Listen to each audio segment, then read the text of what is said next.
Bonjour, je m'appelle Olga Lawson, je suis consultante en ressources humaines depuis 18 ans et j'accompagne les chefs d'entreprise de différents secteurs d'activité à mettre en place une stratégie en ressources humaines gagnante et les outils adaptés pour le faire.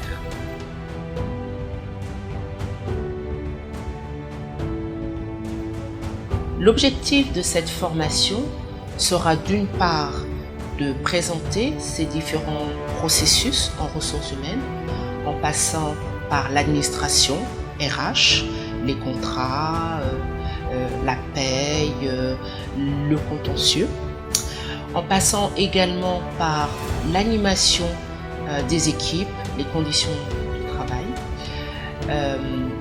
l'acquisition des compétences, c'est-à-dire la formation et le recrutement notamment, le management des performances, donc qui s'articule autour de l'entretien des évaluations, des compétences, et enfin, mettre en place une stratégie RH et les outils de pilotage associés.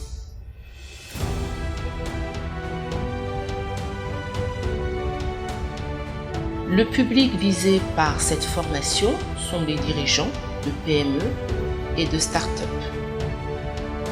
de différents secteurs d'activité, parce que finalement, peu importe le secteur dans lequel on intervient, les problématiques en ressources humaines sont les mêmes. Il n'y a pas réellement de prérequis. Le plus important est de savoir comment est composée son entreprise, ses équipes, et de savoir où est-ce que l'on veut aller. C'est le seul prérequis.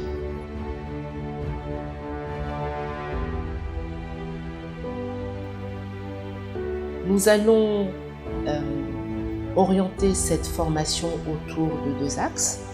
Le premier axe concerne vraiment le b.a.-ba en termes de ressources humaines. Comment est-ce que je dois recruter? Une fois que j'ai recruté, quel est le type de contrat que je dois retenir? Une fois que j'ai choisi le contrat, comment est-ce que je vais faire pour conserver les talents que j'ai recrutés?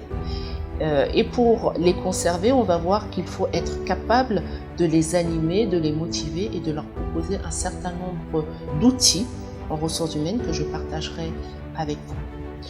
D'une manière globale, il faudra toujours garder à l'esprit que la stratégie RH doit être en lien direct avec le plan stratégique de l'entreprise. La deuxième thématique va s'articuler autour de la gestion de crise. Le Covid, qui nous a touchés il y a quelques mois, nous a obligés de poser un certain nombre de questions sur que dois-je faire avec mes équipes lorsqu'une crise intervient? Est-ce que je dois la maintenir? Est-ce que je dois mettre en place du télétravail? Est-ce que je dois me séparer de certains membres de mon équipe? Et comment faire également pour mobiliser les équipes qui sont en présence dans un contexte qui est difficile.